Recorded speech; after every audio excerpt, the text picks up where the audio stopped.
The last podcast of 2016, Mike. Can't hold anything back now.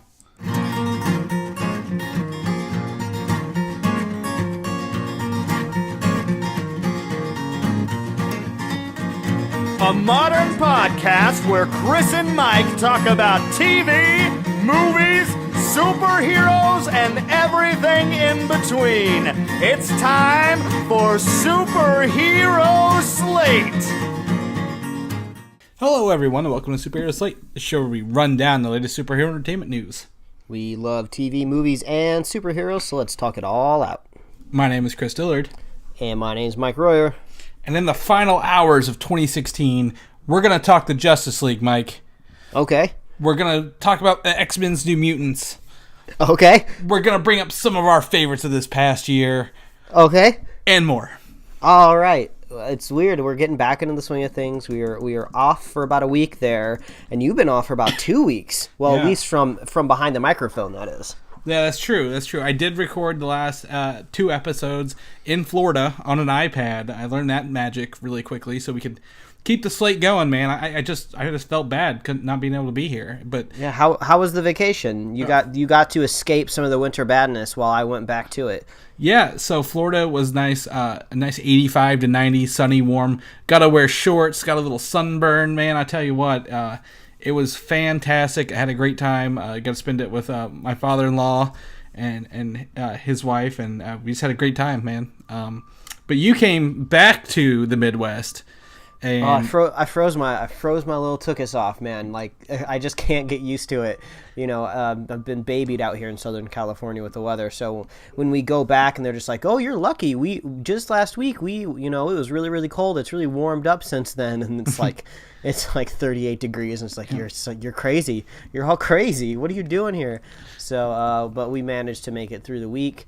We enjoyed our Christmas festivities. I would say the most interesting Christmas tradition we have on my side of the family is we go over to my my aunt and uncle's house, and we do a like a white elephant gift exchange or like a draw. They have different types of names. Dirty Santa, something like that. Yeah, something like that. So that's always really, really fun. And since we're all the cousins are older now, it's fun to see what happens afterwards when you bust out Cards Against Humanity and you get your older aunts and uncles to just say things like, "I pooped what came out of my butt."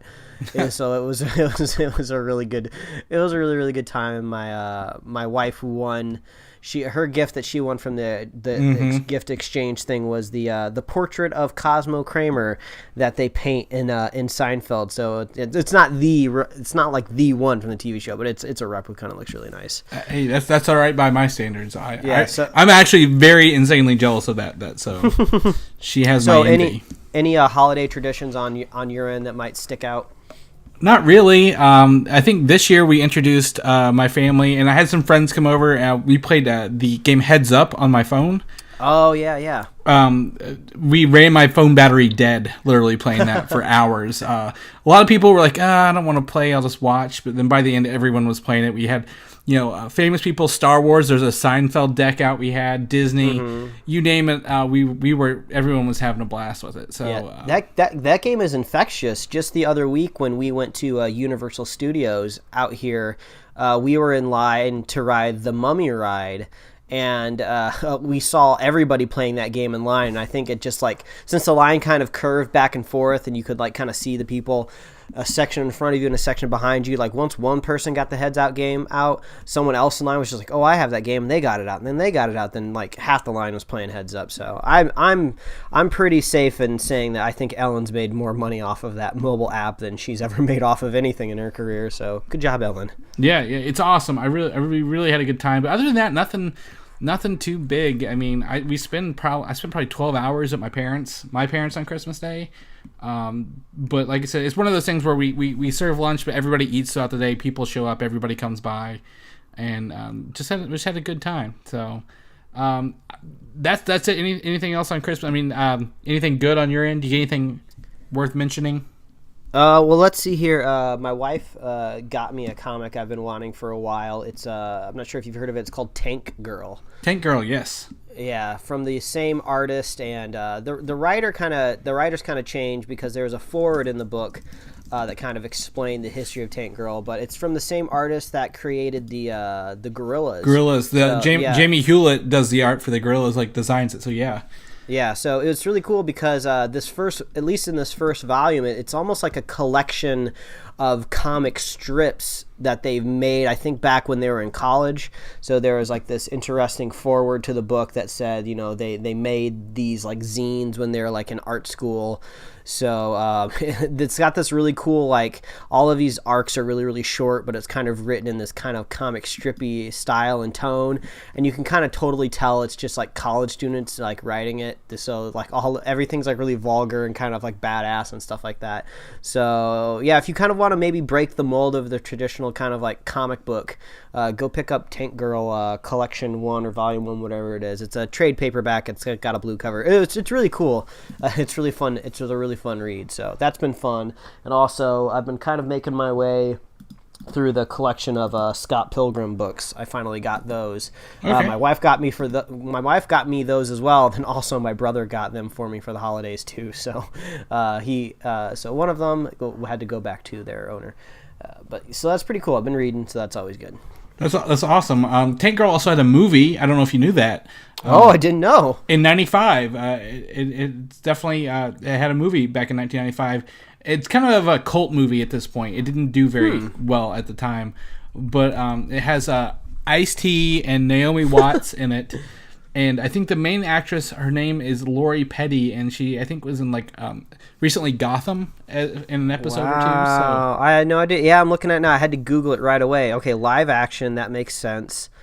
That makes sense why I haven't heard of it before. But this is pretty hilarious. Yeah, so good for them for getting a movie out of that. Yeah, so once you read some Tank Girl, Mike, follow up with the movie and let us know what you think of that. Yeah, I'll have to let you know, man. Yeah. On that note, I took some of my Christmas earnings and bought me a drone today, which I showed Mike. Oh, drone. And it's a 360 drone, and I haven't got to play with it yet. Still in the box right beside me. Really psyched. Gonna see what that's like. So I can say pretty confidently now that drones are very much mainstream, and for two reasons. One is my dad very much wants a drone, so it's made it through the internet forums and cool YouTube videos because my dad doesn't really know anything about that stuff, and it's made it its way onto ESPN, so that's how he knows about it. He's really infatuated with drone racing and stuff, and he almost just wants to go out and buy himself one. So it's if it's on TV and my dad likes it, it's out there. It's awesome. Yeah, I mean, there was either this one that has the 360 view, or it's a remote control car that has drone propellers on it that can also fly. And I'm like, do I want to feel like I'm James Bond, or do I want to do something productive? So went with that one. So that's that. Before I forget, I also want to give 2 shout-outs right now, Mike. All right. One to Quentin Parker, friend of the show, for filling in for me last week. You guys did a great job. I listened to the show myself after I edited it, of course. And I had a great time listening. I hope maybe someday we can bring him back, do another 3-part, like 3 team up with him. Or, I know you guys have talked about maybe doing another show. I've listened to you guys all week long. So just want to give a shout to him. We did what we could. It was a very stress-inducing for me to compile everything and keep track of it. So I'm glad we're back to normal. I don't have to deal with all that. I won't say there wasn't any times I did not yell at the radio because I was like, Mike, you're wrong. You're all wrong. But it was great. You guys did awesome. And then a guy at the destination, John. I'm going to start filming some shows with him. They call Breaking the Seal, where they unbox big collectibles and they kind of rate them. He listened to the show, so if you're listening, John, thanks for listening. I appreciate. Thank you. We appreciate all the listeners we got. So, but that's it for the riff raff, Mike. We've been going for a little bit. I think it's time to get in. We got 2 weeks of news here. Yeah, so, let's do what we do on this show and break it down. Let's break it down. So first up, we're going to talk about Batman. Batman in a whole, the video game, we've talked about this. Have you played the Arkham games, City, Asylum, and Arkham Knight? I'm familiar. I don't remember which one I played, but I did play a portion of one. Okay, it is believed the next game they're making is based on Damian Wayne, Robin, and it's kind of been more confirmed this week, over the past couple weeks, as the Suicide Squad game kind of got the boot a couple weeks ago. Gotcha. So we're going to probably see a Damian Wayne version of that game pop out over the next year or two. But that brings us into some more DC news here. I want to start off with a new image of Wonder Woman we got this week, of her stealing, I believe it's the Godslayer sword is what this is called, from Entertainment Weekly. And I got to say, I like this image. I like the visuals going on here, the spirals going into the sword as she takes it. I'm very excited to see Wonder Woman this coming year. Yeah, I mean, it definitely looks cool. I mean, I'm just going to have to wait and see, because first of all, I'm not a big fan of these Entertainment Weekly images, just because they're never releasing them in high resolution enough. They're always like really, really small. It's just like, hey, we got these high retina screens now, Entertainment Weekly. Give me something a little bit bigger to work with, since especially I have to make all of these featured images for the show. I'm always looking for something a little bit more crispy. But I want to see more of Amazonia. We've just been kind of getting glimpses here or there, so this definitely looks like this is probably going to be towards the beginning of the film, because she's not really quite in her Wonder Woman attire yet. But I want to see kind of how DC deals with this mythical realm of Wonder Woman, since they've been pretty serious and gritty into aliens and Batman. So we'll have to see how they can do this. Marvel was able to do it with Thor.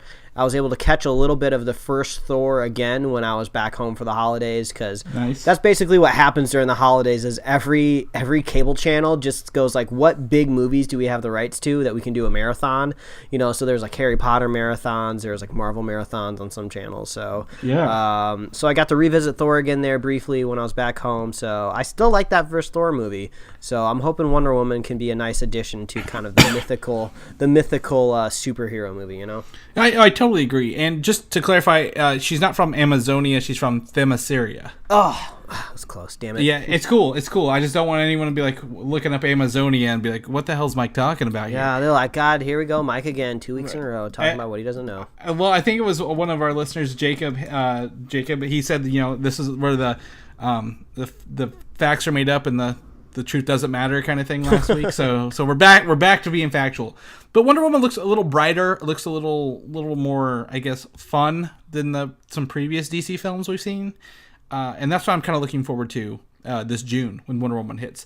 Get a little magic, get a little fun, get a little brightness. See all these sassy women fight all these men in World War I kind of deal. I don't know. I'm down for it. Again, we're always looking. We don't hate DC. We just want the best DC movies possible. So that's where that's coming from. We're not mad. We're just disappointed. That's right. That hurts us more than it hurts you, DC. That's what we're going to go with. So we actually have some news and an image from Justice League, another DC movie coming out this week, and another not an extra crispy image for Mike from Entertainment Weekly, but we get to see the Flash, Batman, and Wonder Woman. The Flash looks a little baffled. Wonder Woman looks a little scared, but Batman looks stoic as ever. It looks like they're meeting some big bad guy somewhere, or maybe Superman's come back from the grave. You can kind of see. Do you think this is confusing any people out there that we're kind of getting images dropped from Entertainment Weekly of Wonder Woman in both images, and do you think people know that there's going to be a Wonder Woman movie coming out and then a Justice League? It seems to be a little bit confusing. Why she's in that gold armor, then why is she back in this armor with Batman? What's going on here? Yeah, it's true. It may be very confusing having her be very prominent in two properties coming out this year. I guess Marvel kind of avoided that, not having any other movies conflict with their Avengers films. So I don't know. That's a good point. To me, we get it, but looking at these images come out within like a week of each other, yeah, that could be very, very confusing. Yeah, I think the biggest theory that's kind of coming out of these costume designs is I want to see if the Flash ends up getting a more kind of maybe normal suit that he's used to. People have been saying like, oh, this is the suit that he's made on his own. That's kind of why it looks a little more patchworky, and then maybe Batman's going to give him his own suit that's a little bit more like spandexy. But I don't know. I think my Flash needs to be in spandex. Maybe I think that might confuse normal people with the TV Flash, since he's very, I guess, one piece kind of solid suit. No, give me what I want. Give me Mike what I want. I'm sorry. I can tell the difference. Give me Everybody, Mike's calling the shots now, so we got to listen to him. But the only reason I say that this might be a more final version is if you look at his waistline and compare it to Wonder Woman's waistline, they kind of had like the same belt lines. Mm-hmm. It looks like the same belt material. So I don't know, but he's got that wire wrapped all over him. I just don't know right now, but I do enjoy seeing this Flash, this Batman, and this Wonder Woman together. Like, if you want to get hyped for a Justice League movie, this image is giving me a little hype behind it. Yeah, for sure. It's going to be really cool to see them all working together. Now, I mean, because that was the best part of Batman vs Superman is at the end there when they all got together and were fighting Doomsday. You know, that was fun, whether it was reasons that we wanted it to be or not. But I mean, it's really, really hard to put these big, awesome superheroes on screen and just not have a good time, at least for moments. You know. Oh, exactly. And with Ezra Miller being one of the standouts of Fantastic Beasts, I'm really excited to see him take this role as maybe a lighthearted comedic character in this as well. And really take over that Flash role. And with Wonder Woman's shield in the front, do you think that she's thrown that down or has dropped it? Or any thoughts on why her shield is facing them and not us? Man, I don't know. That could be a hatch door for as far as we know. But it could be a shield, but she's pretty badass. Okay. She's always the coolest person standing in the photo, it seems like. So maybe she did just get like frustrated, throw the shield down, like, hey, let's go up there and beat up that person. All right, cool. Any last thoughts on this image, Mike? I'm just really hyped for it. So I think I've heard some rumors here that we might be getting some footage soon. Yes, I was told before the end of the year. I believe I might have that in our notes. Our teasers before January is what we were promised. There's not a lot of time left for that, Mike. Yeah, exactly. I mean, unless they're going to attach it to maybe some sort of broadcast on television. I mean, like we've said on the show all the time, I'm always wrong about when trailers should come out because I always have these weird theories that never end up panning out. But I would think that not a whole lot is going to happen until kind of people get back into the swing of thing in January. So I don't think that there's going to be much coming out for the rest of 2016.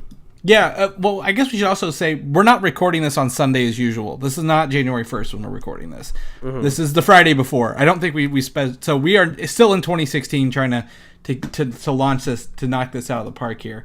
So so hopefully maybe tomorrow we'll drop. We'll share it on Facebook if it does. That's about what I'll do. Also, a couple of returning characters for Justice League have been confirmed. Is in Lex Luthor, Mike. They're bringing back Jesse Eisenberg as Lex Luthor. All right. And Queen Hippolyta from the Amazonians, Themyscira. There you go. Yeah. So, any thoughts on them bringing? I guess Lex is the biggest surprise. Yeah, I'm curious if was it ever confirmed that this version of Lex, the Jesse Eisenberg that we got, might have been like Lex Jr. or something like that, and he is definitely Lex Jr. in himself. Yes. Okay, gotcha. So, I mean, I guess you got to bring him back. I mean, you went to all that trouble to get his head shaved, so go ahead and bring him back as Lex. Let's just, I don't know, maybe now that he's kind of like full on crazy and out there and he's got bald hair, maybe it'll end up working well for him. I do see the connection though, because he did converse with what's his name, Steppenwolf, and with the mother boxes in that scene that was deleted or re-added back in or something like that. Who knows where that fits in there. So I know he has a connection to the villain of the movie. So that, to me, that makes a little sense. So it looks like they're pulling out all the stops for Justice League this year, and I'm definitely excited for that on my side. This is the bit of notes that I had earlier. Suicide Squad, the game was canceled. I didn't even know there was a game. Yes, I guess my notes here kind of got a little mixed up here. But yes, so there is a Suicide Squad game that was being in production by Warner Brothers Games, who makes the Arkham games, and they had to choose between a Batman game and a Suicide Squad game, and the Squad game got the can.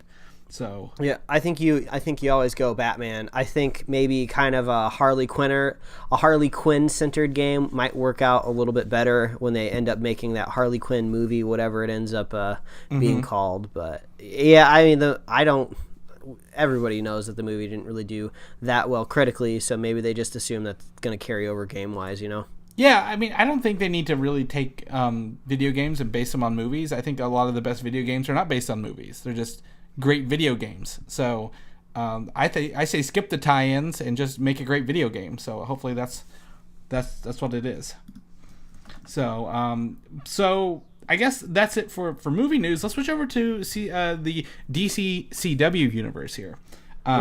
We've been promising to talk about this. The Invasion, the CW.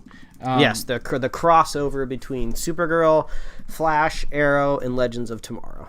Yes, and finally, here before the year was out, we get to talk about it like we promised. I saw it. I watched 3 of them, Mike. I did not watch Supergirl. Well, you were in luck because that is pretty much the most accurate, not inaccurate, but it's the most inconsequential of the 4 for sure. I did hear from someone else beforehand saying like they recapped the events in The Flash for Supergirl, where they just show up in her apartment. Yeah, I mean, they don't even necessarily. I don't even want to say recap. It's like the very last scene of the episode of Supergirl is the only thing that matters.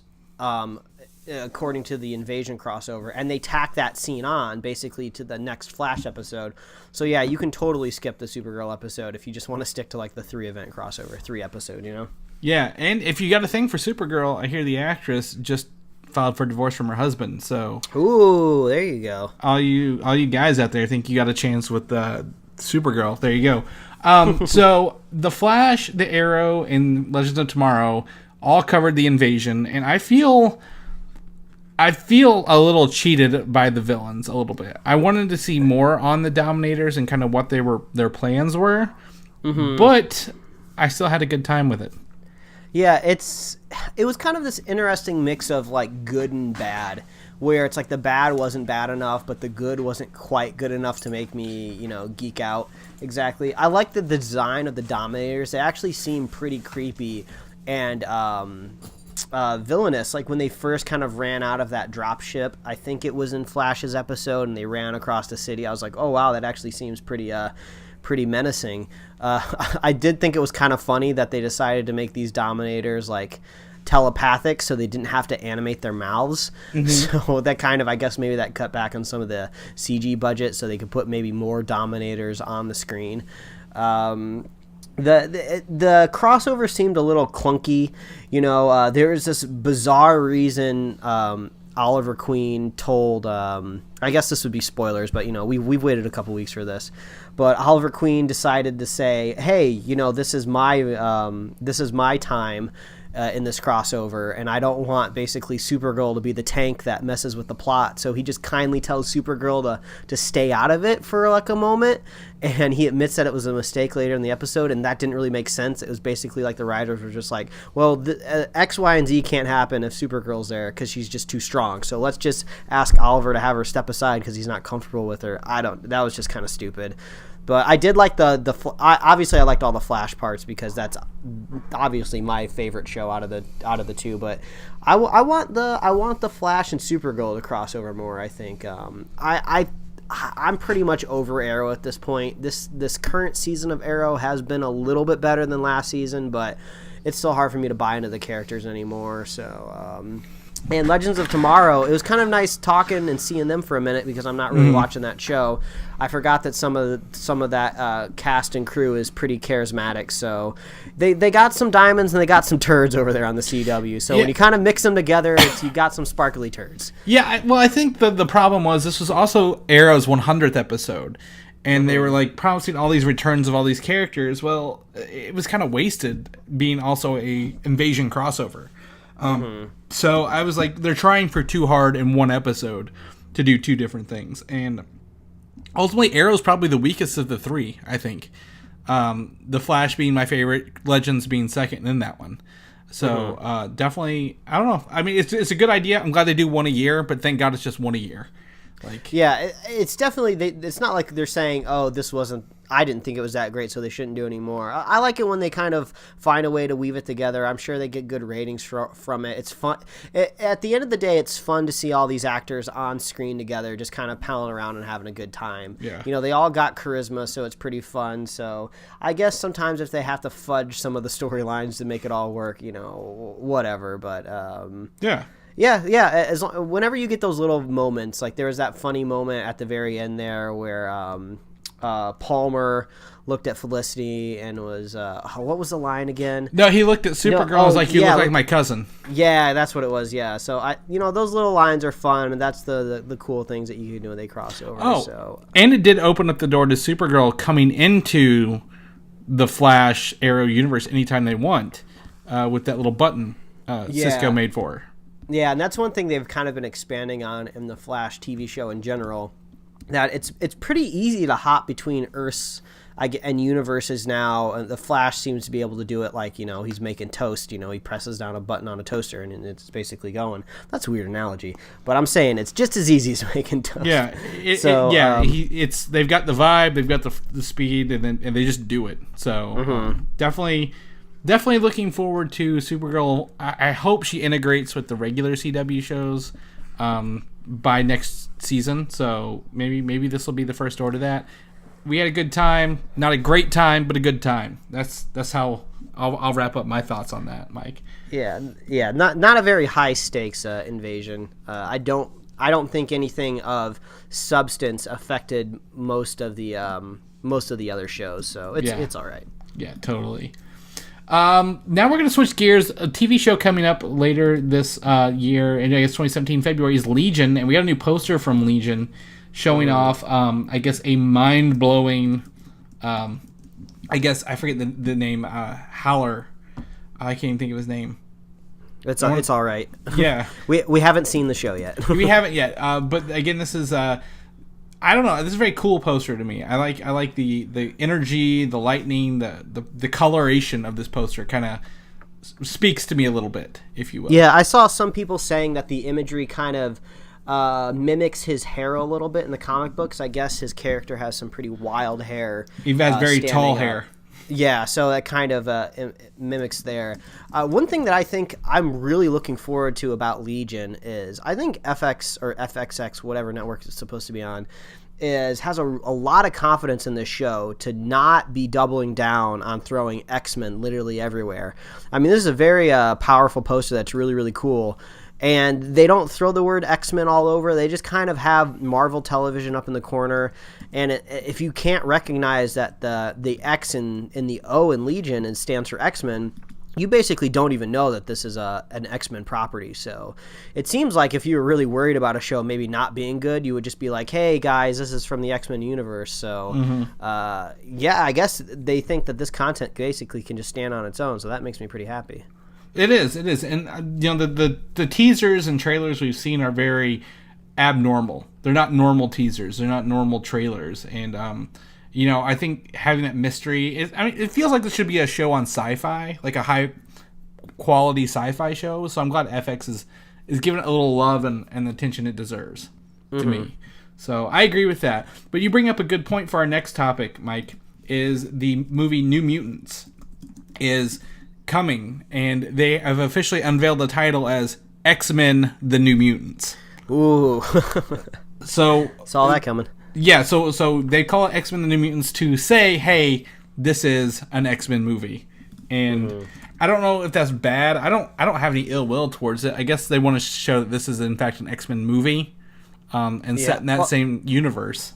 Yeah, well, I think they got pretty lucky that the term New Mutants is kind of already out there in the comic book universe. So when they attach it to the movie, that's kind of their way of saying this is all new stuff. These are new mutants. You're not going to see the same old X-Men here again. We've pretty much probably retired them or leaving them in the 80s because they're not doing very good for us. So this is a brand new thing, the New Mutants. So bring it on. I'm excited to see if we're going to fall in love with these kind of characters because they're not going to have quite as much, I guess, pop culture weight behind them. Everybody knows who Wolverine is. Cyclops is pretty visually recognizable. Beast with the blue hair. We're probably not going to see any of those guys in the New Mutants. They got a lot of groundwork to do. This is kind of that's like the opposite thing of Legion, where it's like they need to double down on the X-Men name because none of these guys or gals are gonna be recognizable. Yeah, I mean it's gonna be new, and I still think they're pulling to get Game of Thrones Maisie Williams as some of the as the character Wolfsbane. So they might be trying some maybe some a little younger star power in it, but I don't know what they're gonna do. However, they are going to be filming this starting in April and May of this year, 2017. Yeah, that's soon. So probably 2018. Yeah, I assume it'll probably be they're filming this before Deadpool 2, so maybe, but I don't know how much effects works goes into one of these larger, X-Men movies, and Deadpool will. So I don't know. We'll see when the release is, but I'm definitely excited that they're finally pulling the trigger on X-Men, the New Mutants, and we're getting another theatrical release, I guess. Yeah. But before we get there, we have our first, I think to me, this is our second superhero movie of 2017 is Logan. Very excited for Logan, Mike. You still thrilled for it? Oh, yeah. I mean, I got to see the trailer on the big screen in front of Rogue One. Got me excited again. So, oh, yeah. Yes, and there's a new website released earlier today releasing the final trailer one frame at a time. All right. And I believe they said it's 1,974 frames or something like that. So, and one of the frames that was released is the image. Well, this technically is from something else, but this is the character Caliban, and he's in jail or behind bars or something. Caliban's power is to find other mutants. That's his mutant abilities. He can find mutants.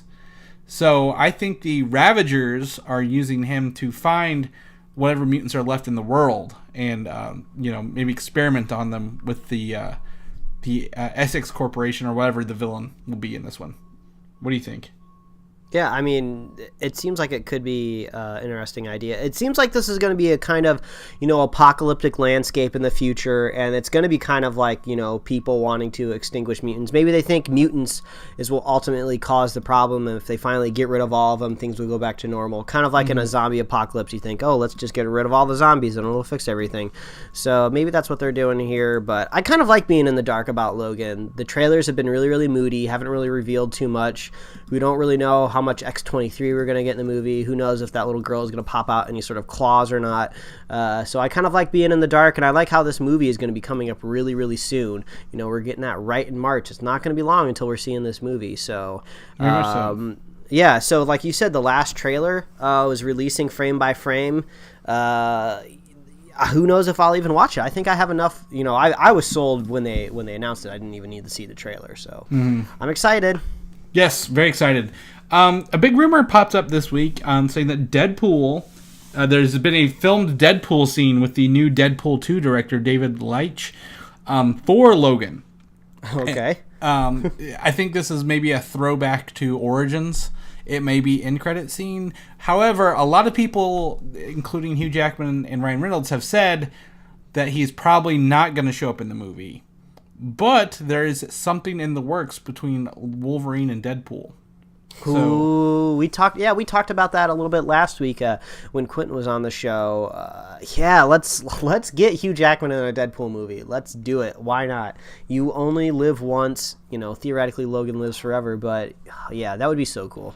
I think put him in a scene kind of like he was in Apocalypse with Deadpool, and let them just kind of go to town, R-rated violence, kind of team up, and Deadpool's just pissing Wolverine off the whole time. So I think that'd be fun. But so if Deadpool pops up in Logan, I won't be surprised. If he doesn't, I won't be surprised either way, to be honest. So, but looks like Deadpool is a big draw for the Fox X-Men franchise going forward. Looks like that's what they're going to be putting their coins in. Yeah, I think when Ryan Reynolds walks into the Fox slot, he can request literally anything he wants. Mm-hmm. Especially now that he's been, the movie has been considered for a Golden Globe. So. Oh yeah.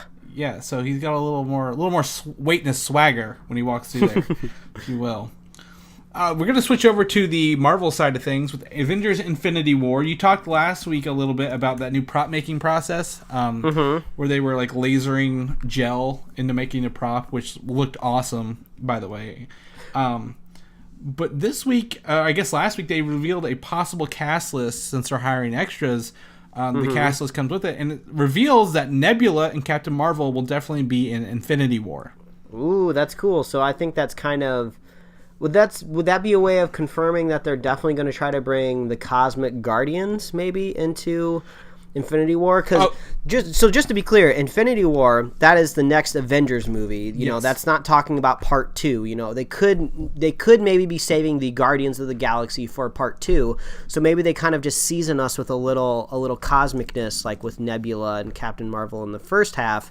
And, you know, second half, you know, part 2, maybe that's when we get, you know, our Rocket and Iron Man, you know, team up. Well, actually, the Guardians were already confirmed, so the Guardians will be in Infinity War. So that really wasn't too much of a surprise. I think the surprise was Captain Marvel's movie comes out after Infinity War. So we didn't know when she would be able to pop up in there. Well, then they're just seasoning the movie with a little Brie Larson. Then that's right, the season, and then Karen Gillan's Nebula. Nebula plays a huge part in the original Infinity Gauntlet storyline. As in not spoilers because this book is 20-something years old, but she takes the gauntlet from Thanos at the end. She's the one who steals it from him and kind of puts things, I don't know if she puts it back together or gives it to Captain America to put it back together. But she is the person who wrestles the gauntlet away from Thanos to begin with. So that might be something we see. I don't know. We still don't know what part 2 is going to happen yet, so what they're going to call that. But there is a little bit of, not worry, but different things going on here. Spider-Man is not confirmed for this movie. Well, you can't blow your load in the first movie. They're going to go, I think, batshit insane with that part 2 of that Avengers movie, because that's going to be closing out kind of this giant arc that Kevin Feige has been planning, you know, for this last nearly like decade. So I think he's just going to throw them all in that last movie. It's going to be ridiculous. It's going to be expensive. And it's going to be basically one long, giant airport scene. So, you know, go ahead and maybe save Tom Holland. They can't put all the heroes. Yeah. Well, there was a point recently that Tom Holland said he didn't know if he was going to be in the next Avengers movie. So, I mean, again, like you said, don't blow your load. Save a little bit of them. Well, he's got to earn it, too. We saw that Spider-Man trailer. He's got to earn that Avengers membership. So, we'll wait and see. We'll wait. We'll cross our fingers. But until then, we have probably one of my most anticipated movies of 2017 with Thor Ragnarok. And we've got a great piece of news here from the director Taika Waititi that confirms that some of this movie will take place on the planet Sakaar. Now, do you know where that comes from, Mike? Man, lay it on me. Planet Hulk. That is the name of the planet he lands on. So the more we hear, the more Planet Hulk is going to be there.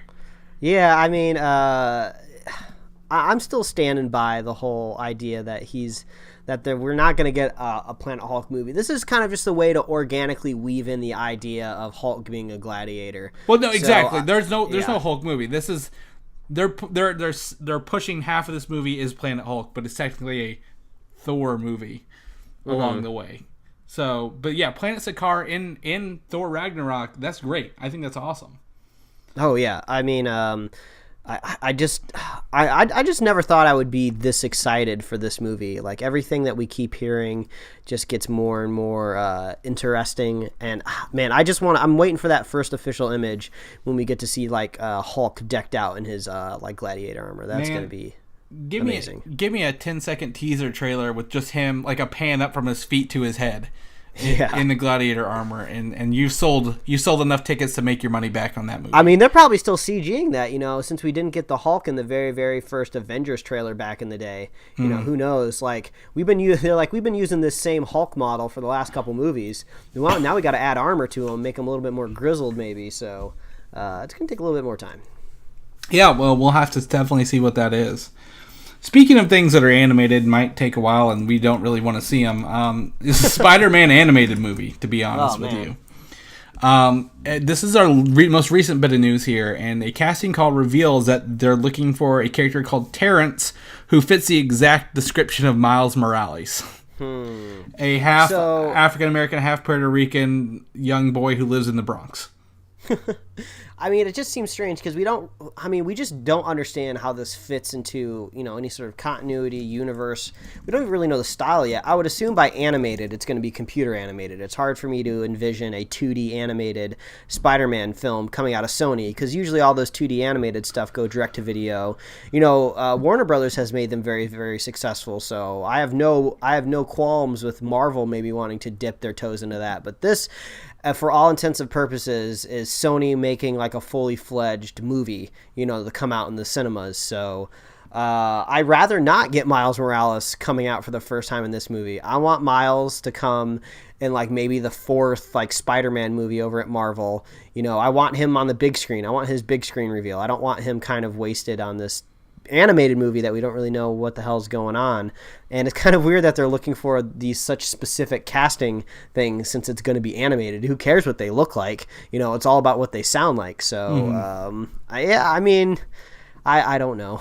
So despite the fact it's being produced by Avi Arad, who kind of ran the other Spider-Man movies into the ground, this one was written and produced by Phil Lord and Chris Miller, so it instantly gives me a Lego movie vibe, hopefully.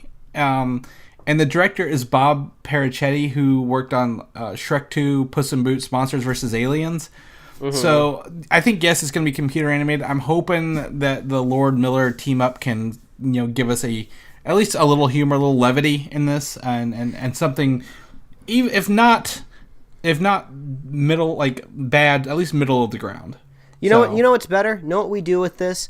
Go ahead and just like blow our minds, Sony, and make this a Lego Spider-Man movie. That would be cool. That's what I'm thinking. Spider-Man. Exactly. Team up with Warner Brothers, get a Lego Spider-Man movie. That's what we need. Because the first superhero movie of 2017 I know of is Lego Batman in February. So good. Lining up for that. I'm going to continue with some hits, Mike. We're gonna talk about something sad here with Star Wars news. The recently the passing of Carrie Fisher. Very sad. Ooh, man, that was a big hit over the holidays. Mm-hmm. I mean, I was pretty busy back at home. I don't want to say limited internet connection, but I wasn't really knee deep in social media while I was with family. So I was just eating lunch out with some family, and then someone just looks up from their phone and go like, "Oh, Carrie Fisher died." And I was like, "Oh, really? That's how I'm gonna get the news today?" So man, it was a really big. It's a big bummer. It's just full of lots of bittersweetness. I'm glad she was able to like come back, and they did these new Star Wars movies early enough to where she could be in them. She could physically be in them and be alive for them. And I'm glad that she filmed Episode 8. But I'm a little worried with kind of some of the inner machinations of the movies that might be coming, because we all know that they can CG people back to life now. So are they going to try to redo Episode 8? And try to maybe work her out of the movie before they finish editing it? Or are they going to try to... Maybe she was already out of the movie. I mean, this was another really crazy thing I thought about, was what if Leia was already written in for the 8th Star Wars movie? Sorry, not the 8th... Yeah, no, the 8th one. Yeah. There's so many of them, man. What if she actually was supposed to die in the 8th movie? So would that work out well, or would that seem crass? Maybe they have to extend her life into the next... I don't know. It's just a weird thing, when a person in a part of a really big franchise dies. It's the same thing that kind of happened with Paul Walker and the Fast and the Furious. Lots of speculation being thrown all around there, but Carrie Fisher, she was a badass. I loved her cameo in 30 Rock because that's one of my favorite TV shows of all time. She was in an episode there. Obviously, she has a little bit of a sordid past with drugs. I don't really know much about it, but she obviously rallied, and she was always giving reporters and stuff a hard time, and I really love that. So it's a shame that she's gone, but like I said, I'm glad that we got her kind of comeback, Yeah, exactly. And I don't think it'll affect the future of Star Wars too much either. I think they'll be smart. They did CGI her into Rogue One, so I think maybe when they release that on Blu-ray, they'll maybe have a touching tribute to her in that one, as well as the end of Episode 8. So look forward to those probably. And she was the very last person at the end of Rogue One. You know what she gave us, Mike? Hope. That's right. She gave us hope. So she's got that going for her. Good legacy. I'll always remember her from when I found out she was in Jay and Silent Bob Strike Back. She's the nun. Oh yeah, and she's also what else is she? She was in something else that was kind of surprising. I think she was the voice of a character. And Family Guy, she's Peter's boss. Yeah, Peter's boss. Yeah, that's what it is. So she was in more things than people can remember, and obviously she was wearing all kinds of sexy metal bikinis when we were kids watching Star Wars movies. So as young men, we will forever remember that. That's right. But to kind of continue on that with Star Wars Episode 9, Mike. We're talking 9 now. Oh, man.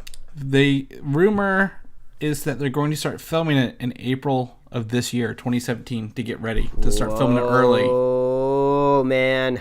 It's going to be a big blowout once we get this trilogy done. The end of a trilogy, the end of a new trilogy that has been great. And, that's a little early since they're looking for maybe moving the release on this one to May 2019. Because leaving 2 years between, I think they're going to follow an Empire ending for the end of episode 7 or 8, and pick up, with episode 9, and that'll be the big one. So I think moving it to his regular May slot might be real. It may not happen. They may keep it on Christmas, but that 2-year wait's going to kill us, man. Like that's going to be rough. We'll have to see how those Star Wars story movies pan out, because if they're alternating, it does kind of seem weird to end the trilogy on a big bang and then go back in time and do an older story. I think at the end of the day, Disney didn't pay $4 billion to only make 6 movies. I think there's going to be maybe more out there. I'm not really sure how that's going to work. Maybe when all is done, we'll get like a nice little Netflix show. Who knows? Yeah, cross fingers. Probably taking the Marvel approach, not announcing anything past 2020 just yet. Get a little closer to 2020, see what that looks like. See if America's still around by then, and go from there. So Star Wars Episode 9. I mean, if it comes out May 2019, let us know if you have any issues with that. I like the Christmas time releases; those are doing well for it. But you put Star Wars anywhere, you're I don't know. You're just gonna.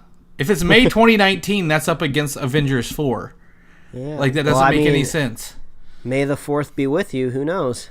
Oh, God. Is that... Now I have to look at the calendar, Mike. You made me see when May the 4th is on the calendar for 2019.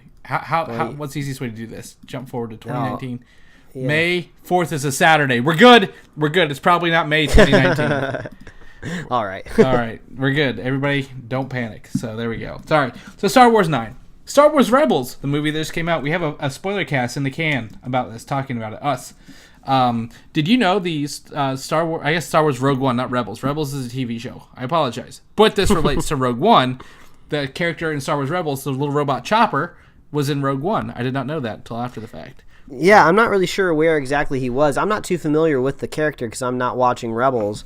I guess he was there somewhere. He was in the scene where I guess Jyn is walking away from the meeting, all distraught because they won't let her go get her Death Star plans, or attack or get the plans. He's like zips by in the background really quick. Oh, well, that's cool. Yeah. Also, big news for Rebels: Forrest Whitaker will return as Saw Gerrera in the upcoming show, and the link I have is taking me to something else, but. Maybe that's not supposed to be a link, so we'll remove that. But so Forrest Whitaker will return as Saw Gerrera in Rebels, which is taking place like 4 years before Rogue One. Well, so like he's actually going to voice the character in Rebels? He will voice the character in Rebels, and it's a younger version. He still has his human legs in this one as well. Oh, all right. I thought he was really cool. I was kind of sad that in the movie we didn't get to see a little bit more of him, but yeah, I'm really digging Forrest Whitaker now. I'm gonna have to go dig up some Forrest Whitaker stuff out there online. Be careful what you wish for. He is in Battlefield Earth. Oh, well, I'll skip that one. I don't know. Maybe I kind of want to watch that movie just for the fun of it. Yeah, that's what I thought too, man. But that's what I thought too. Yeah, that's exactly what I thought. Whenever I was like, I need to go watch that. So Forrest Whitaker, I mean, he's in some good stuff. I'm trying to think. It's like Repo Men. Are you familiar with the Repo Men? Yeah, I think I saw that. Yeah, and the TV show The Shield. He was big in The Shield. So Yeah, I've heard good things about the Shield. So Yeah. So there we go. That's our Star Wars news. Anything else you want to add to that? No, we're good. Moving on. no, we good. Okay, good, because we actually got more. I lied. Boba Fett movie is apparently the rumored third Star Wars story film after Han Solo. Yeah, I mean, we'll see. I mean, Boba Fett's cool and all, but we kind of did get some backstory from Boba Fett in the Clone Wars. I mean, whether it was good backstory or not, I'd still want to see Obi-Wan. That's what I want to see. Thank you. Thank you. I want. What about you? I'm guessing you agree. Oh yeah, Boba Fett. It's such an overhyped character. In all honesty, He's cool. He's a cool bounty hunter. I think he would work well not in a solo movie. You know, I kind of think it would be cool if maybe there was a bounty hunter movie in general and it just talked about a lot of bounty hunters. But yeah, I mean, Boba Fett, he's popular because he looked cool. So who knows if there's a whole lot there, you know? So, well, the thing is, you didn't watch a lot of Star Wars: The Clone Wars, did you? No, only those Gengi Tartakovsky. Okay, I don't know. you watch the animated ones those aren't in canon anymore. The sadly. the 2D animated ones. Yeah, so the 3D animated there are several arcs with Boba Fett and other bounty hunters in it. They flesh him out. They make him a little cooler kid than he was in the movies, to be honest with you. But I don't want Boba Fett. And the reason is this was also in production with Josh Trank before he got tranked out of the job when he went off the deep end with Fantastic Four. But I mean, I think most people would love to see Boba Fett and Ewan McGregor come back before he gets too old or to the point he doesn't want to come back. Man, give me Ewan McGregor. Give me Obi-Wan. Give us the Obi-Wan movie. Yeah, there are some great Obi-Wan stories in the Marvel Star Wars comic books that are going on right now. So I think that's a great way to kind of give that character a little bit more as we go forward. So, well, let's just be happy that this is a rumor. Yes, very very much so. So Boba Fett, maybe we'll see you. Maybe he'll just show up in the Han Solo movie. I don't know. Knock on wood. Maybe. Yeah, sure. So I don't have the link for this right here, Mike, but we did watch the Blade Runner 2049 trailer. And what did you think? You're not too familiar with Blade Runner. Saw the movie once a long time ago. Don't remember it much. I like Ryan Gosling. Obviously, I like Harrison Ford. The trailer looked beautiful. I'm not familiar with the cinematographer off the top of my head, but I guess they're really accomplished. I hear that the person creating the score is also very it seems like all the puzzle pieces are falling together. And no one really wanted a sequel to Blade Runner, but I guess when they saw all these people that were attached to it, people got excited. So, I mean, if those people are excited, I guess I can get invested too. Maybe I'll try to do something a little interesting with Blade Runner when this movie comes out. You know, since it had been so long since I've seen the original, maybe just before I go see it in theaters, maybe I will watch the original just back to back and just have it nice and fresh and be a unique scenario. Yeah, so the cinematography is Roger Deakins, and he usually works on No Country for Old Men, Shawshank Redemption, Skyfall. Very beautiful work. Just absolutely, Deakins does well. He works a lot with silhouettes too. If you watch what he does with silhouettes, just beautiful work. So I agree with you. It looks beautiful. It feels like there's a lot of effort being put into this movie. Like there's a lot riding on it, simply because Blade Runner wasn't heralded as a great movie when it came out. A lot of people have gone back and said this movie is great in retrospect than it was at the time. Yeah, there's a lot of, I always hear there's this craziness around the possible version of the movie you're supposed to watch. I guess there's like a director's cut, an extended cut or something. I don't know. So but Blade Runner, there is going to be another movie, so yeah. Good luck. Get ready. The only thing I want to add to this is, and I'm sorry, superfan Jim, is I can't buy Harrison Ford. Like, he looks like he just rolled out of bed in this movie. No. But that's pretty classic Harrison Ford. Yeah, so he looks too much like, and sounded too much like his Han Solo version that we just saw. No. So I hope more of the movie kind of breaks that down a little bit and distinguishes him a little bit than this trailer did. So, I mean, if you think about his character in Blade Runner, if you think about Indiana Jones and think about Han Solo, I mean, what's the overarching difference between all those characters? It's basically the accessories he has on him and the costume. I think Harrison Ford is kind of like this I mean, he started as a carpenter, and he acts kind of like a carpenter. He's very steady, like a plank through all the movies. So Okay. Yeah, I mean, I'm not sold yet, but I'm going to watch this movie. I'm really excited. And there are 7 versions of Blade Runner, just to let you know, that exist. Wow.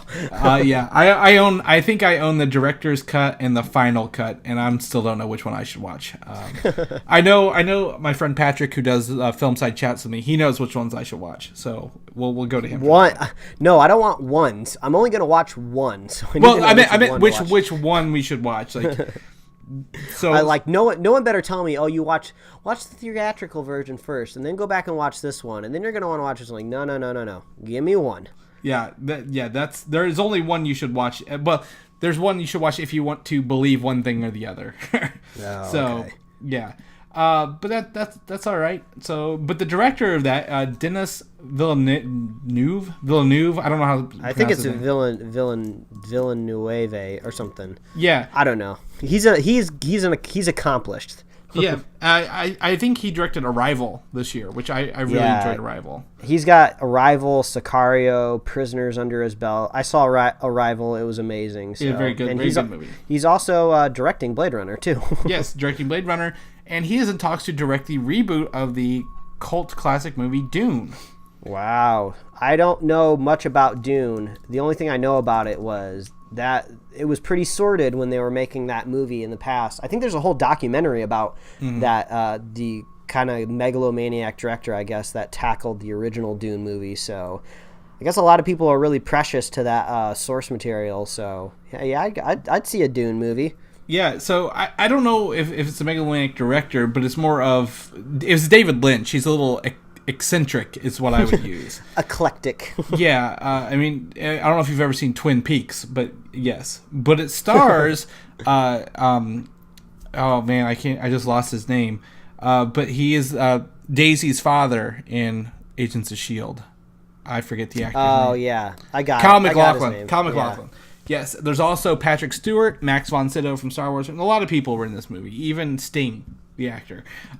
So a lot of people are very precious of this movie and the books and stuff like that. But if Blade Runner goes off without a hitch, I think Dune is looking to get the reboot treatment.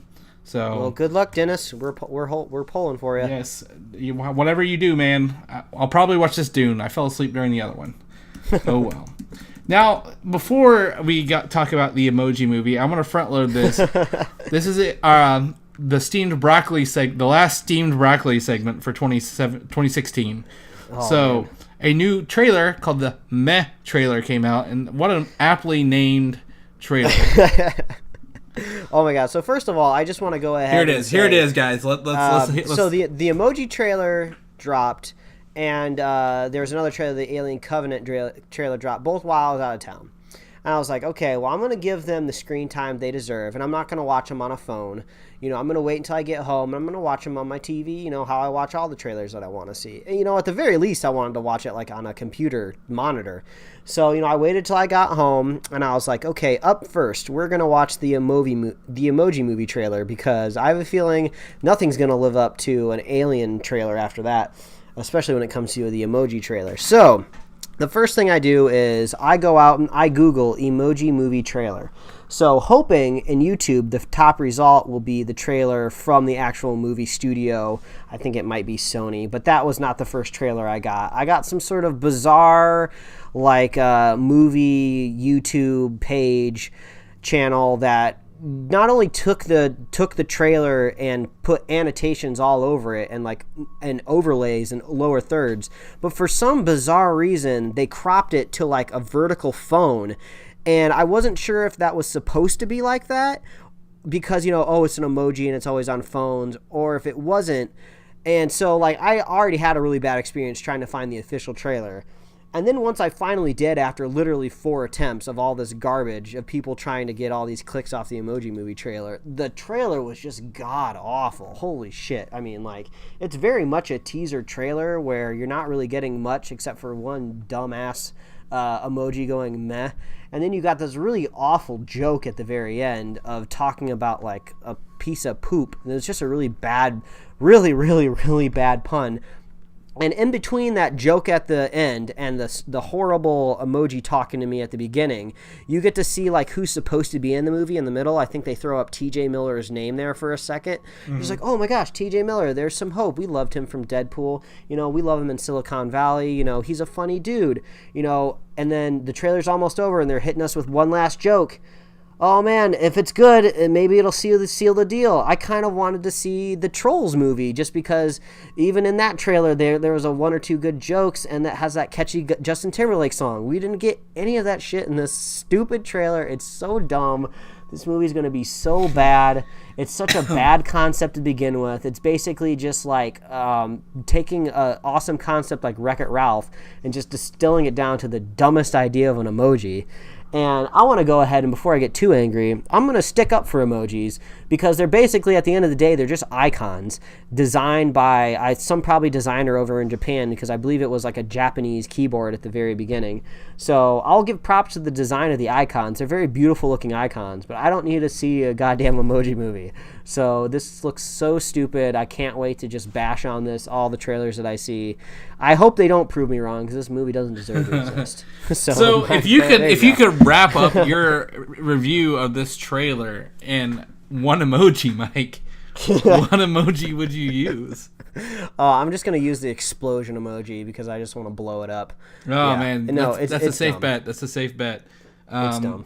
Yeah, I'm not sold on that. Like I get like they're shooting for the dry humor on this trailer. Like I understand the direction, but it fell so flat that I'm just like, I'm out. So yeah, I mean, talk about the horrible like just hi. I'm an emoji. And that line I had to heard 5 times because I had to keep searching for the freaking trailer. So, yeah, burn in hell. All right, well, let's go ahead. While we got Mike all riled up, let's take a first look at our villain Goldar from the upcoming Power Rangers movie in a toy form. And what do you see here, Mike? Does this look like the Goldar you remember? No, this looks like a melted literal piece of crap, spray painted. Man, this is another thing that makes me mad. So, the Power Rangers movies, you came out with that teaser trailer, and you actually had me kind of hooked. You gave me that Chronicle vibe a little bit, and you actually didn't blow your load. You have been hiding these Zords for the longest time, and I was giving them respect for hiding them. But what is the point if everything gets spoiled by the cash grab from the freaking toys? Like, there's some dumbass exec over there who is just like, you know, this movie's not really going to come out in a good window around a shopping season for toys. So let's just go ahead and make the Power Rangers toys come out way before the movie even gets a chance. I mean, they're kind of just ruining the opportunity of turning this into a good franchise. They'd be better off making just a good movie and not releasing all this stuff. But so who knows if these toys are accurate? This Goldar looks garbage, but the Goldar is matching the garbage combined Zord that we've seen so far, so I guess they're at least consistent on that side. I'm just let down because I didn't want to see they're pulling my strings. They're giving me false hope. I didn't want to see this movie to begin with, but then they gave me that kind of intriguing trailer, but now they're just squashing me in the ground again, man. Okay, so this I'm feeling this toy is very correct because the idea is Rita Repulsa is searching for bits of Goldar around the world, so she can reform Goldar, who's made out of literal gold in this one. Oh wow! And it just Goldar was like the most vicious and mean-looking one out of the original Power Ranger show. Yeah, like, but he wasn't even like super important. He was just kind of like a dumb henchman. So I don't understand like this kind of thing that I'm looking at right now doesn't have any sort of personality. It just looks like a villain. We just need a big villain in the movie, so let's use Goldar. You know, it kind of would have been better if they kind of kept the weird campiness of the Goldar that was basically and they're like, what's a Goldar? Like, I don't know. He's probably made out of gold. Yeah. Like, all right. Let's just go ahead and make him look melty. That's kind of cool. Sold. I don't know. So stupid.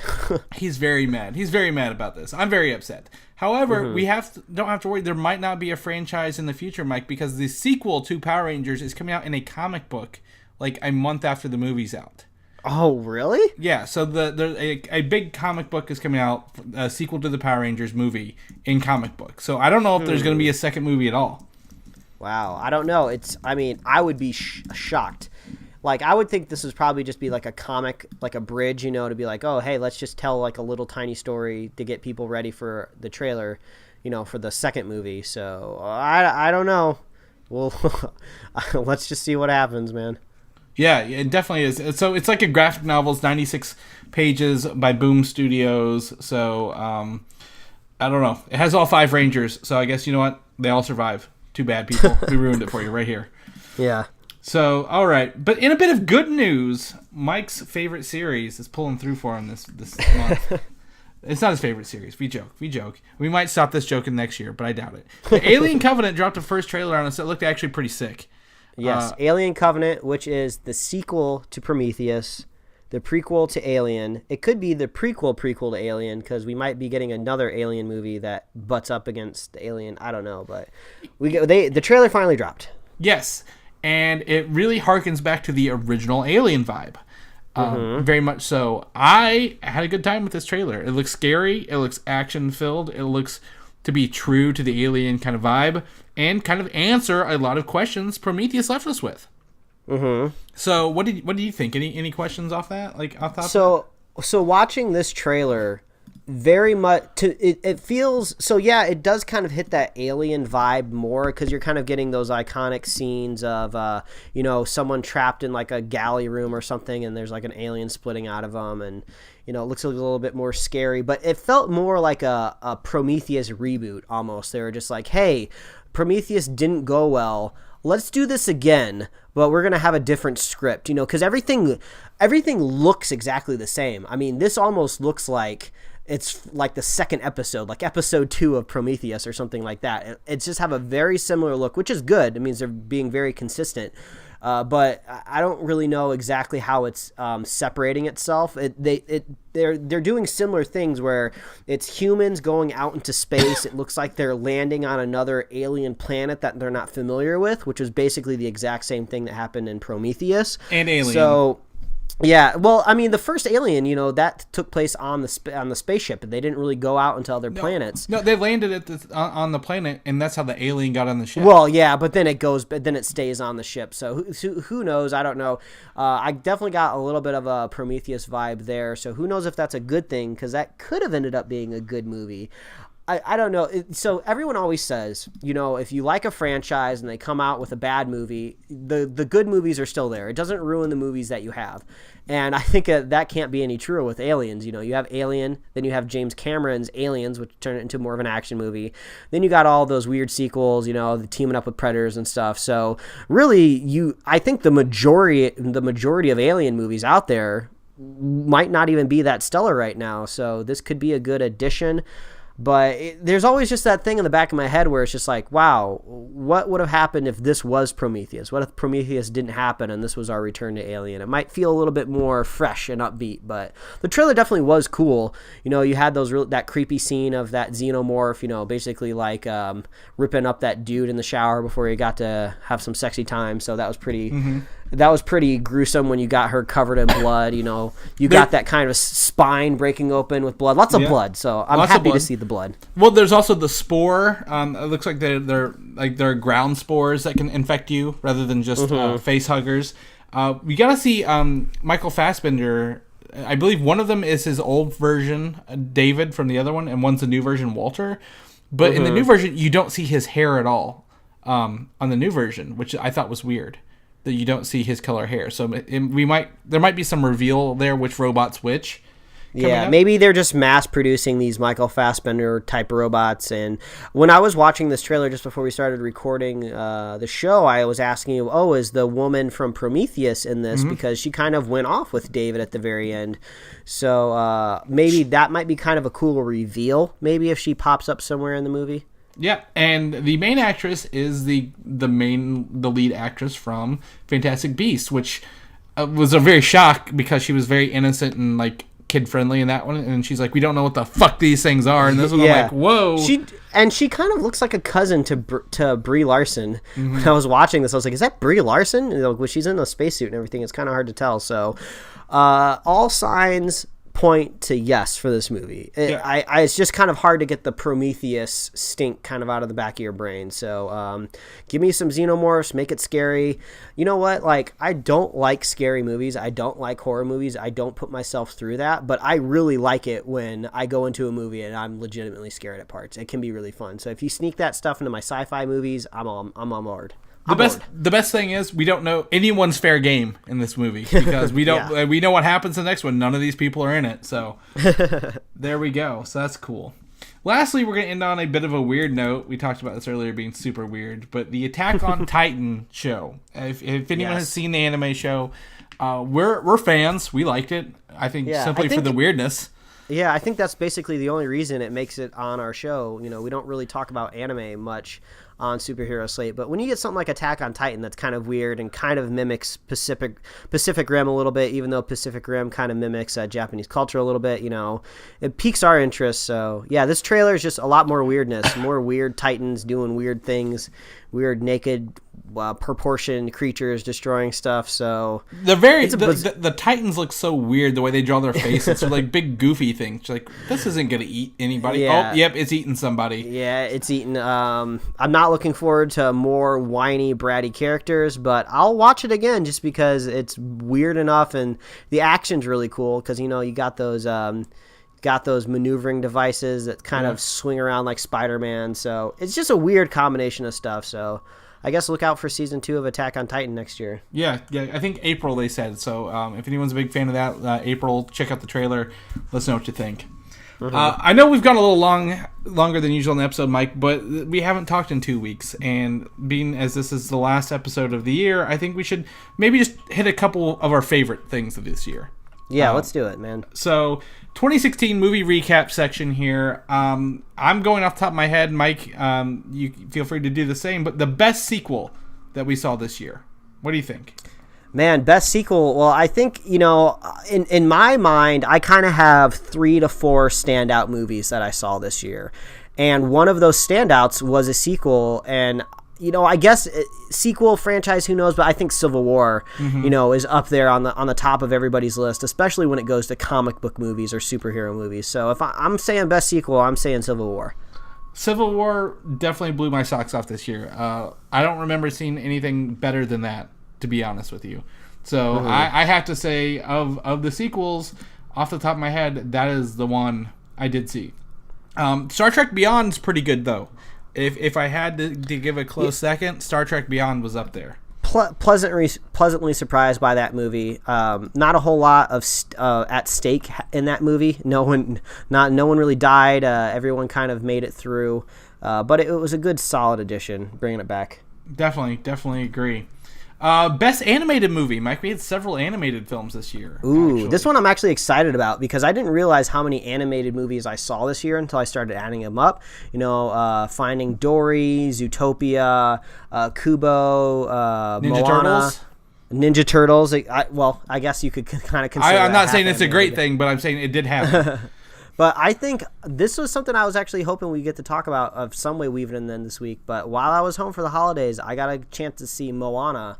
And that is one of my favorite movies of the year, for sure. Man, that movie was great. I hate to agree with you, but yeah, Moana blew the socks off. My wife has been listening to the soundtrack since we've seen it. Oh, yeah, that soundtrack is so addicting. And I mean, that's one thing I think Disney movies do great. Is it's funny, as an adult now, when I go to these Disney movies, I'm looking forward to the musical numbers. When I was a kid, I hated it. I hated any sort of music in my Disney movies. I just thought it was a waste of time. But now I love them. It was a really touching story. I was shedding a couple tears here and there through the movie. It's just very great. I mean, from the directors that that gave us all the awesome Disney movies out there. I don't remember their names off the top of my head. But yeah, they're awesome. I believe Little Mermaid's probably their biggest claim to fame, but I think they did Aladdin too. And The Rock now has his own Disney song. So yeah, exactly. I mean, the jury is still out on The Rock. So I don't think The Rock is the best actor on the planet, but I just think he has this unlimited amount of charisma that you just can't even look past it if you tried. So I think he's kind of got one note. I've never really seen him do anything too serious. He's always just like being a badass or being funny. You write a character called The Rock, and that's who that character is. Like you don't say this is this character. Let's cast The Rock. You write The Rock, and that's how he falls into. Yeah, exactly. But man, that movie was just so charming. I loved everything about it. It seems like maybe a sequel's in the works. I don't think I need a sequel. I think it was a great one-off, but wow, I loved it. So glad I saw it. One of the few movies that I think I've seen this year where I just want to go see it again. I want to go see that movie again so bad. So yeah, I definitely agree. A runner-up to me, I was actually the other Pixar movie, or I guess Disney movie, with Finding Dory. No, disagree. I had a good time with Finding Dory. I didn't take it too seriously. I don't care for the first Finding Nemo. Like, it's not my go-to Pixar films, but Finding Dory is my second. I know yours is probably Kubo and the Two Strings, if I was to bet your second. I don't know. Maybe even Zootopia. I think Zootopia might have edged out Kubo. Kubo looks beautiful, that's for sure. No one's going to beat the visual style of Kubo, but the stories for those that stop-motion studio always seem to be a little, who knows. But it always looks great. So even if the story was garbage, which it wasn't, you should go see it anyway, just because the craft that goes into that movie is insane. Mm-hmm. Yeah, I didn't care for Zootopia, but that's all right. The best original movie of this year. That's a little harder. So, I mean, maybe I kind of blew my question for best sequel, even though it's not original, but it is original. I don't know. I just want to take a second and talk about Cloverfield. Okay. 10 Cloverfield Lane. I love that movie. I think it's my favorite movie of the year by far. It is just so great. I love the kind of game they play underground. Like I said, how I like to be scared and suspended in movies. That did it for me. I don't think I can sing praises of 10 Cloverfield Lane enough. Obviously, it's not original as it's based off the kind of Cloverfield universe, but it's a pretty original I'd say take. that's original. Yeah, I would say it's not a direct sequel because that's aliens instead of sea monsters or whatever. So I think you're very, very apt in saying that. So yeah, but if I had to say maybe best original, I haven't seen La La Land yet. I know that's going to be up there because that's supposed to be really good. But I mean, Arrival was great. That's kind of its own standalone thing. So when we were talking about Moana, that was a standalone thing too. So just good movies this year, even though we didn't get the best blockbusters we wanted. I think Arrival is mine, and The Nice Guys would be second. To put in for original movies, so I definitely think Arrival. I didn't know what to expect going in. That's got Forrest Whitaker in it, by the way. I'm pretty sure that's who the guy. Yeah, is. it did. Yeah, he was in it. Yeah. So I didn't know really what to expect going into that, and was very, very pleasantly surprised by the end. So Arrival I think is a good movie. Don't need to rush up to the theaters to see it necessarily, but I think it's worth a watch. Best reboot of the year, Mike. If we had any reboots, I don't know if we had what was rebooted this year? Ghostbusters is the only thing I can think of. That's not a good reboot. I mean, it might win by default. I mean, Independence Day that's kind of came back. That's a sequel. Yeah, they kind of rebooted it a little bit, but yeah, it's a sequel. Yeah, I don't know. There's not a whole lot of reboots. Magnificent Seven would be the list the one. This year. Yeah, I think that's kind of that's going to be like a technical winning category of just by technicality because I don't think we enjoyed anything that was rebooted this year. Yeah, I'd say Ben-Hur was another one. So I think those were the three I saw. So not a good. I think it goes to show you it might be better to continue your story than to reboot it. Yes, technical win to Magnificent Seven. Or Ghostbusters. I don't care about Ghostbusters. Ghostbusters is fine with me. I don't hate it. I like the drink. We got the drink. That's why it wins. Yeah. Ghostbusters wins. Never mind. Change my mind. Ecto Cooler wins. Best video game movie, Mike. Best rebooted drink, the Ecto Cooler. The Ecto Cooler. We win. I'm gonna whip one out after this now, just for talking about that. The last one of the year, man. Can't hold anything back. Gotta go drink it. Best video game movie, man. I know we had two. Well, since I didn't see any of them, so this one's going to be up to you.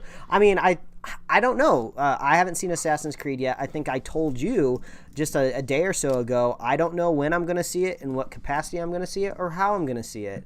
I think I kind of want to give it a shot, but the trailers just didn't do what they needed to do. They never got me hyped enough for it.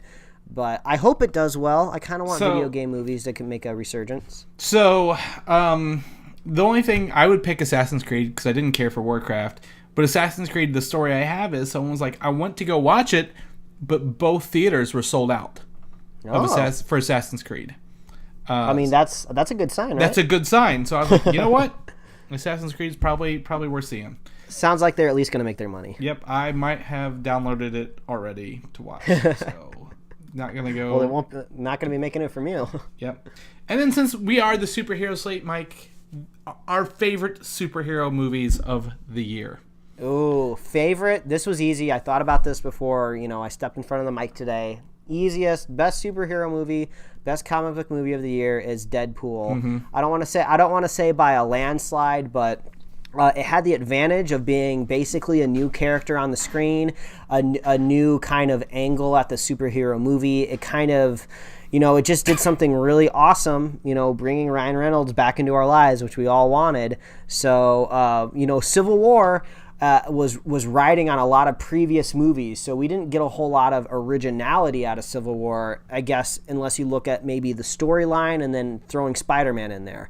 So, but Deadpool was kind of like a breath of fresh air. So, best superhero movie of the year, I think I can easily say Deadpool. Deadpool is a good one. I'm still going to lean back to Civil War because not only do we get Spider-Man, we get the introduction of Black Panther and Wakanda.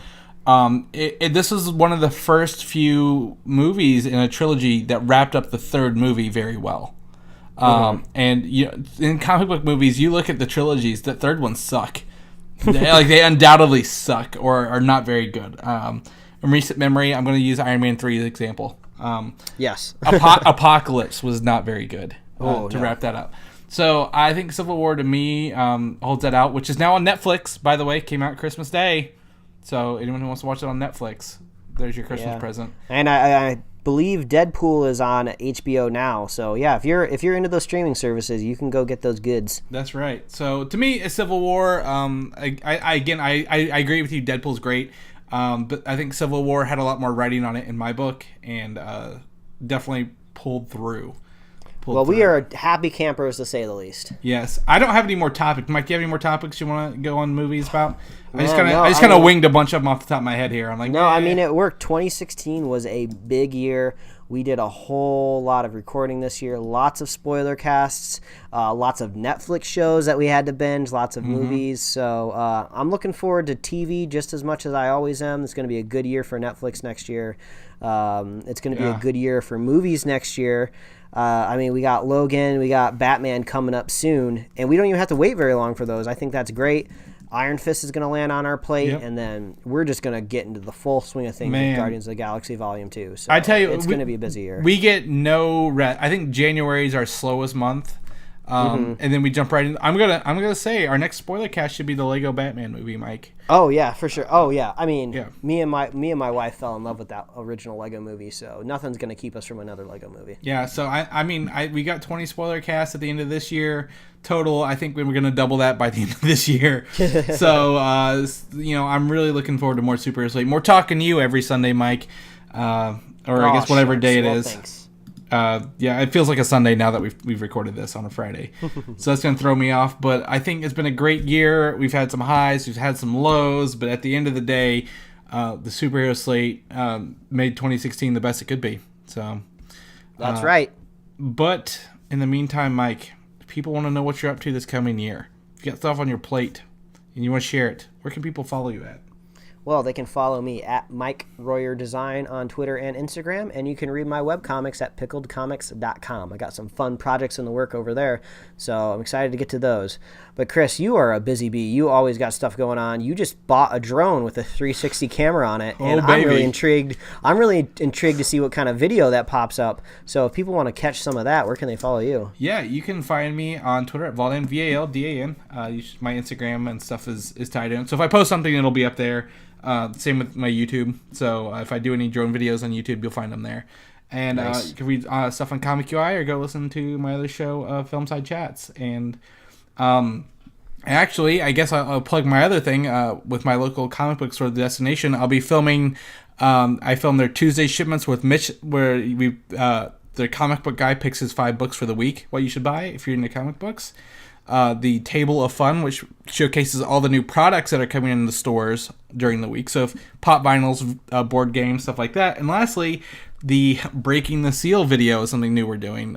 It's been out they've been doing it for a while, but now I'm taking over to film it, where they unbox like big premium, like multiple hundreds of dollar statues, and they kind of rate them as like, is the statue worth the money? Is it not? Kind of deal. So basically, any comic book store out there in the country wishes they had a Christopher Dillard shopping at their store. Do they ever? Do they ever? So that's really, I got a lot going on this year. Really, really looking forward to 2017. But as always, Mike, where can people find us at everywhere else? We're not just here on iTunes. Where can they find us? Well, they can find us at superheroslate.com. That is the best place to find all the avenues we host the show. And we are all over the place. We are on iTunes, YouTube, Google Play Music, SoundCloud, Stitcher, Tumblr. You can subscribe and get us right in your email inbox every week. And you can like us on Facebook, and you can follow us on Twitter. If you're a fan of the show, please consider leaving us a review wherever you listen to the show. That's super helpful. It helps us get some new listeners, and we really appreciate that. Mm-hmm. If you're a super fan of the show, all you got to do is share the show with a friend, share the show with a buddy, and we will be here every week to give you all the superhero news. And if you want to show a little extra love, you can head on over to superheroslate.com/store, pick up a Superhero Slate t-shirt. I should be getting some new designs up there this year, so check on that store. We should be getting new stuff up there. I'll tell you what, I got mine in. Love them. That's awesome. I was worried because this is kind of like a third-party services that's running this printing for us, and I'm glad that you like the quality of them. Yes, they're not as good as my Superfan Jim shirts because those were made with love. There's a difference there. But this was made with corporate greed, but they're great, and they'll get to your house very quickly. They did. They got here quickly. I like my baseball. My baseball tees probably got the most compliments so far, and nice. My jacket, they printed a full size on the back of a zip-up hoodie. I really like it as well. So sweet. So good stuff on that. Anything else, Mike? I have to say I bought all of Marvel's Phase 1 movies on iTunes this week, all digital. Oh, so yeah, you did it. I was asking you how you did that. You're like, I just went online, got some like discounted codes and stuff. Oh, good for you. Yeah. So I wanted to let you know, Mike. I took that leap into digital. Took the plunge. Well, we'll be here next year to take the plunge with you guys. Yep. So thanks again. Thanks for a great year, and we'll see you guys next year. All right. Goodbye, everybody. Bye. Thanks for listening, and don't forget to subscribe. Emotion.